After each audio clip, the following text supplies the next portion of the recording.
Hey everybody, welcome to the second video in the Age of Sigmar week. If you're watching this in real time, yesterday I just did a video about my top 5 Age of Sigmar lore concepts. Today we're going to talk about the different novels, and then tomorrow I'll talk about the Soulbound RPG from Cubicle 7.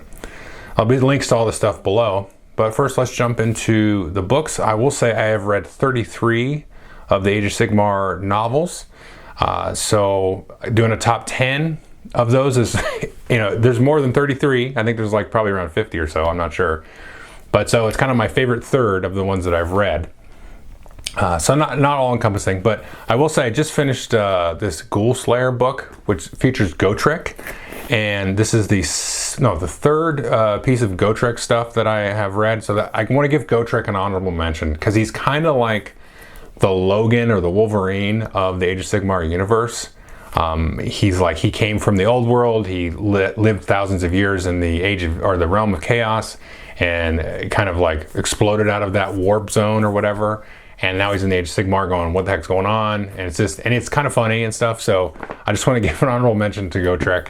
And there's a great audio book with Brian Blessed, who was in Flash Gordon, a whole bunch of other stuff, where he voices Gotrek, and that's really fun too. So that's my honorable mention. So let's just go right through the list here. Number 10 I will put up is Labyrinth of the Lost. This is actually a Warhammer Quest book, and you probably can't find a physical copy of this and maybe some of these others, but you can definitely find ebooks of all these, or audiobooks.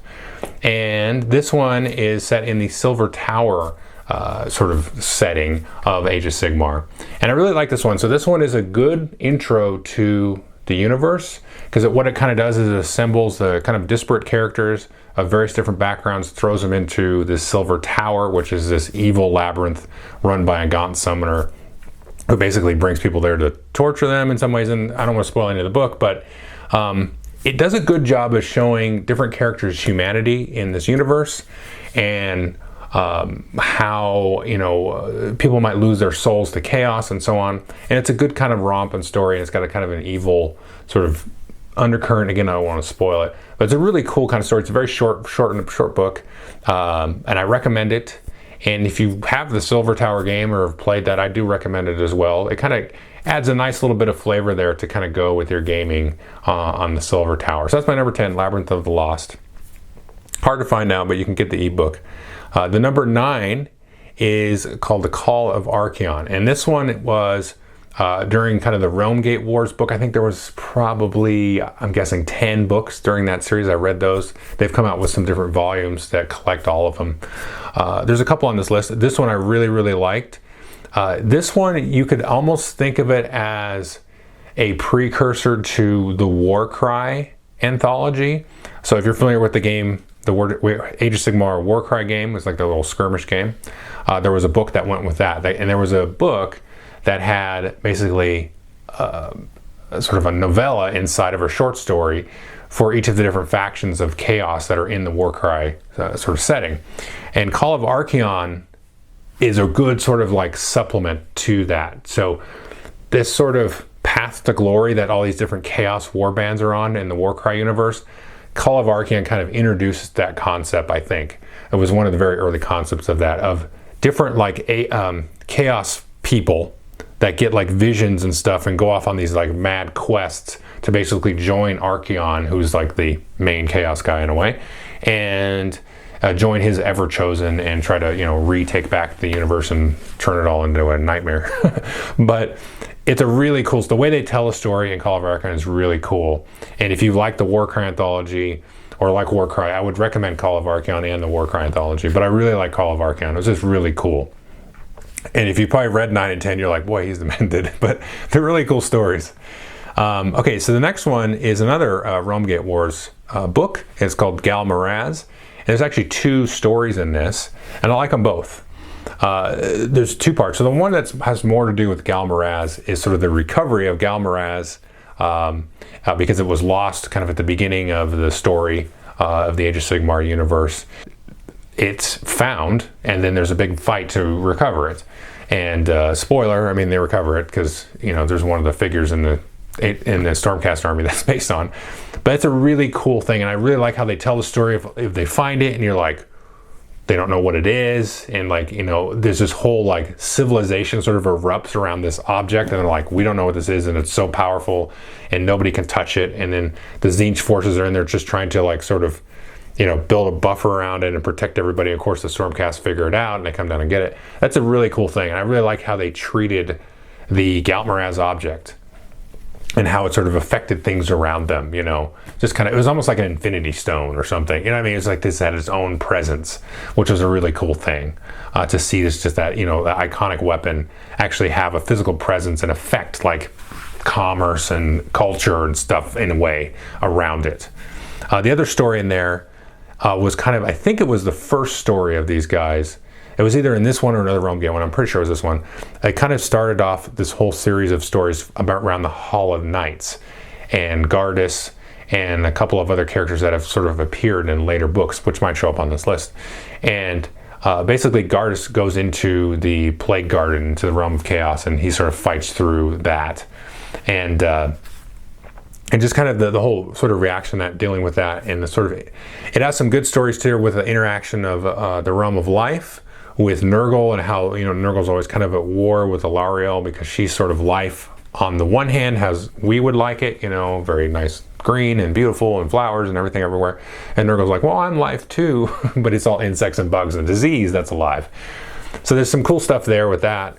But then the whole sort of kicking off of the Hallowed Knights storyline starts in there as well. And so I kind of like this book a lot for both those aspects, the Eldritch Fortress battle for the Ghal Maraz itself, and then this sort of Hallowed Knights sort of introduction. That's number 8, Ghal Maraz. Number 7 is called Blacktalon First Mark, and it's about a Stormcast character called Neve Blacktalon, and she is like a vanguard hunter type of Stormcast. So she often goes out kind of like as a scout on her own. She's not part of like a larger regiment or a big, you know, war party or something like that.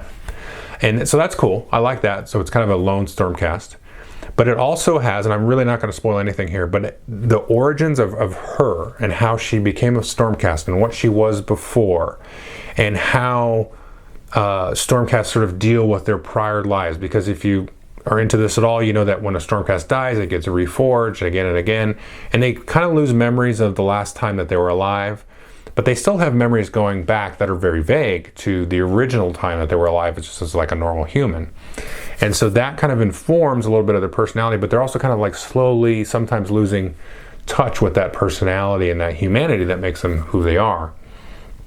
So there's some interesting things here, especially in this one, that are super cool and interesting, and really give you kind of like, they really sort of start to peel the curtain a little bit about like what sounds like, I mean, honestly, on kind of the surface, like, oh, it's dumb. They're just super warriors, and they get respawned every time, and they just have a respawn point back in his ear, and they come back, and oh, that's dumb.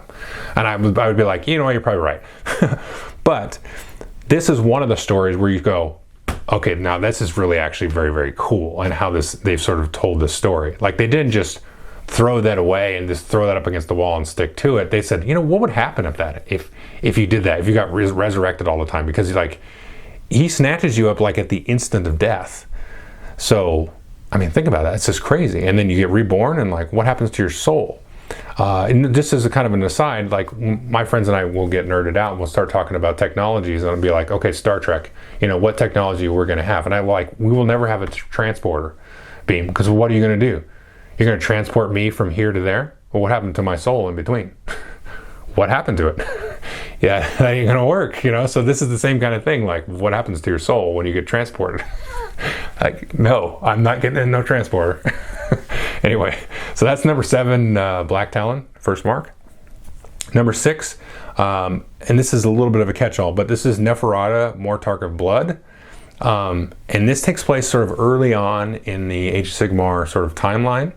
And Nagash is still not yet like fully recovered from his defeat at the end of Age of Chaos, going into Age of Sigmar.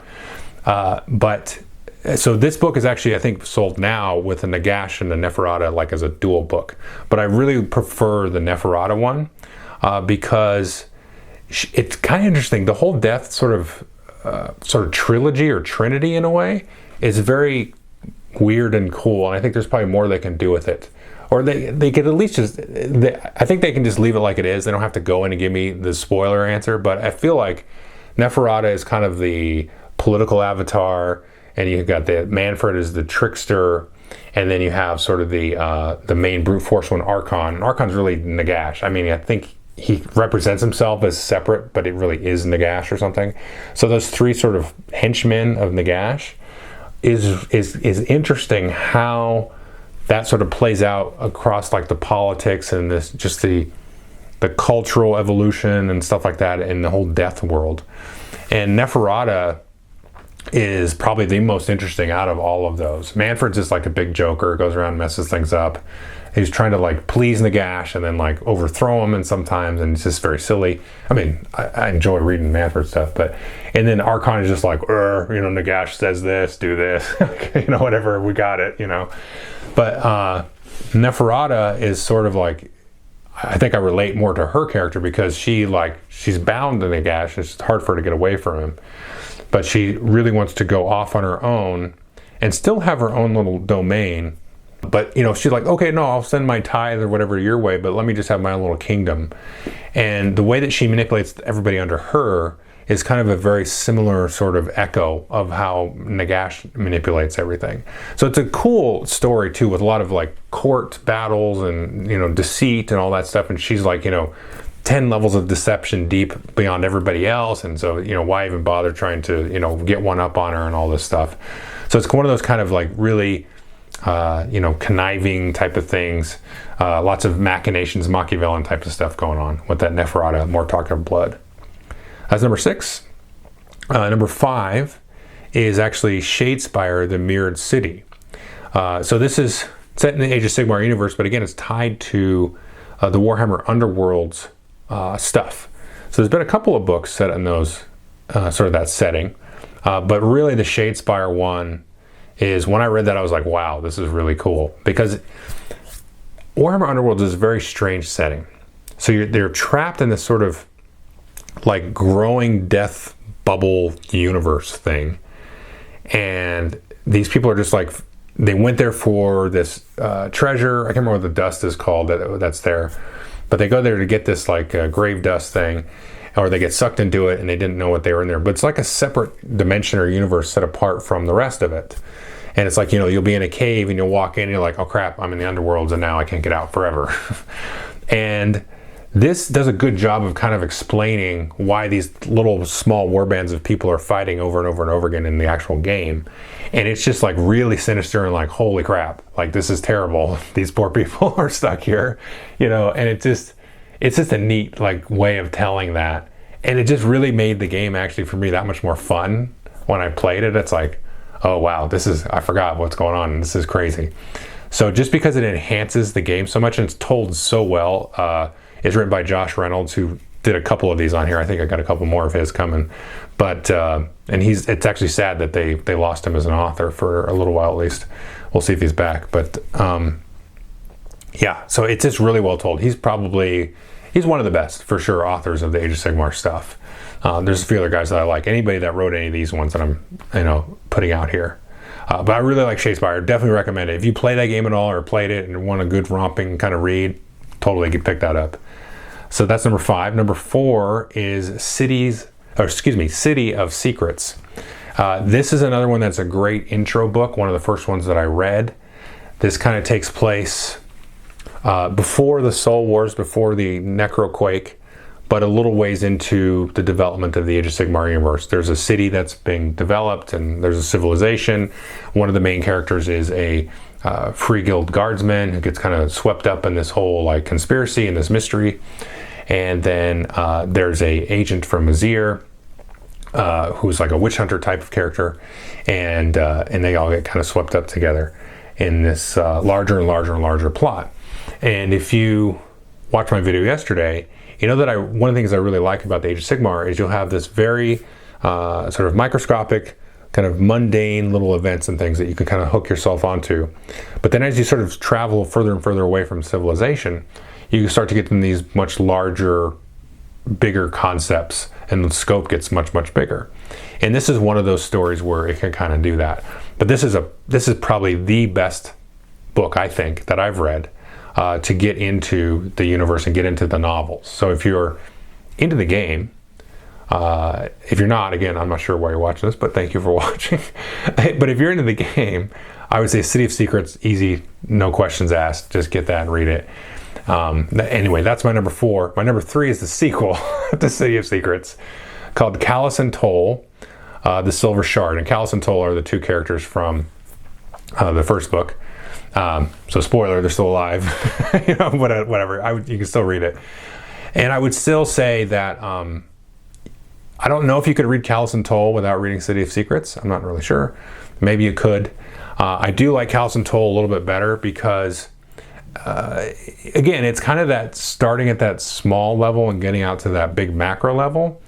But the level of where they get to in Callis and Toll, the Silver Shard, is really neat. Like I hope they keep pushing these characters along and they sort of develop this thread a little bit more, because it really reminds me of the old R.A. Salvatore books with Drizzt Do'Urden and Bruenor and Wolfgar and Canterbury and those guys. I read like 8 or 9 of those books. So it has, they're that good where it's like, I'm really in tune with these main characters. I'm really in tune with this adventure. It feels like a little bit of an RPG party kind of thing, that's, going from adventure to adventure and things are happening.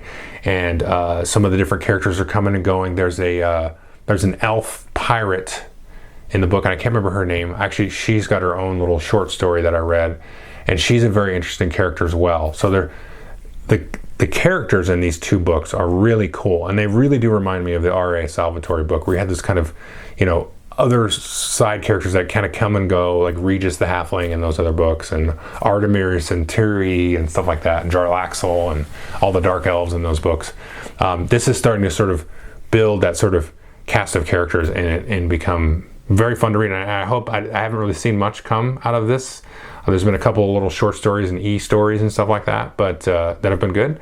But I hope that they kind of continue this along and it becomes sort of a thing in Age of Sigmar, Callis and Toll, because I really enjoy those characters. That's number 3. Number 2 is Scourge of Fate. And I would say, hearkening all the way back to Call of Archaon, which talked about at the number 9, and I also mentioned the Warcry anthology, this is kind of the next step. So Scourge of Fate is like, so you've made it to Archaon, to the Citadel. You've kind of, now you're there, you're a little bit beyond just being in the camps outside the big all points. You've made your way up the echelon a little bit, and now you're starting to get up and go into be one of his Varangard, like his most elite chosen. And there's like different levels of Varangard and all this stuff. So it's just like the layers in the hierarchy of this chaos douchebag. And it's just neat. There's lots of layers of deceit and backstabbing. And one thing I did mention with the City of Secrets one, which kind of comes into play here, and in some of the other books too, is how prophecy sort of works. Because if you think about it, you have all these like Tzeentchian characters, the Lords of Change and all that, and they have a prophecy and a vision. And in City of Secrets, there's like a dust that if you like, smoke it or inhale it or something, you will see a vision.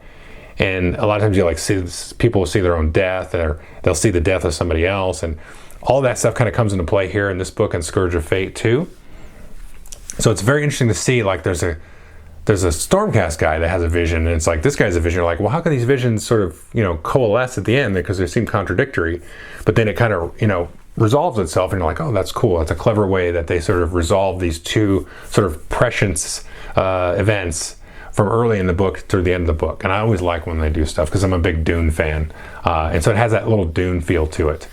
But it also kind of shows you like the layer of hierarchies and how silly it is. And again, getting back to what I talked about with the Stormcast, and like, okay, what would actually happen if you got resurrected in a bunch of times?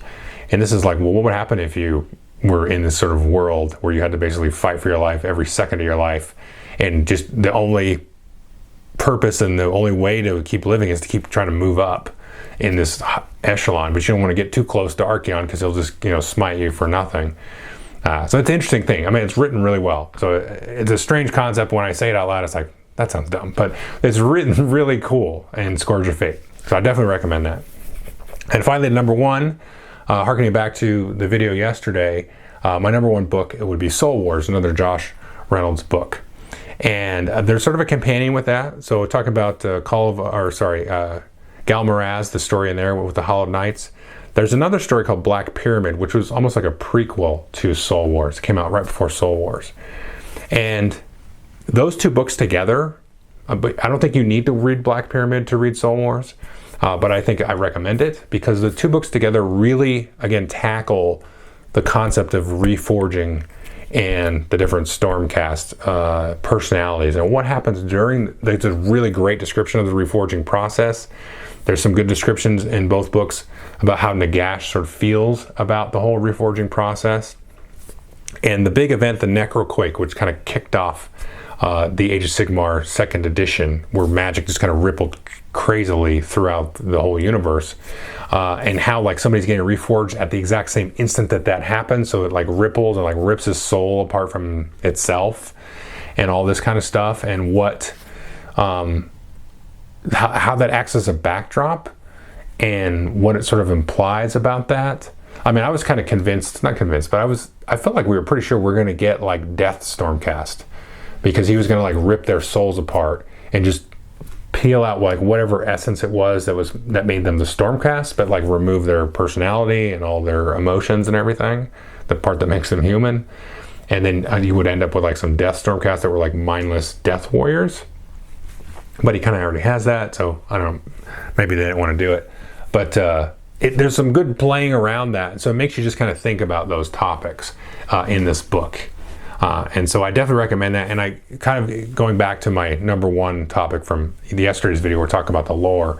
A big part of that was this book, and also the Black Pyramid book, and how that kind of works, and you know how the different Stormcasts, things, those concepts are come together. So anyway, those are my top 10 books. If you have any follow-up books that you recommend in this universe, I've got a couple. Like I said, just finished Ghoul Slayer, so I'm going to probably read. I don't know. There's the one about the Korgus Cole guy.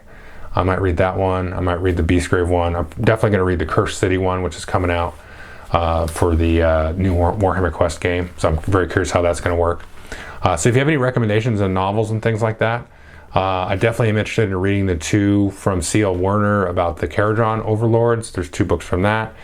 Trying to think, there was some other ones I want to read, but if you have anything you're like, hey, you got to read this one, please let me know in the comments. So anyway, that's my top 10 Age of Sigmar books. Thanks.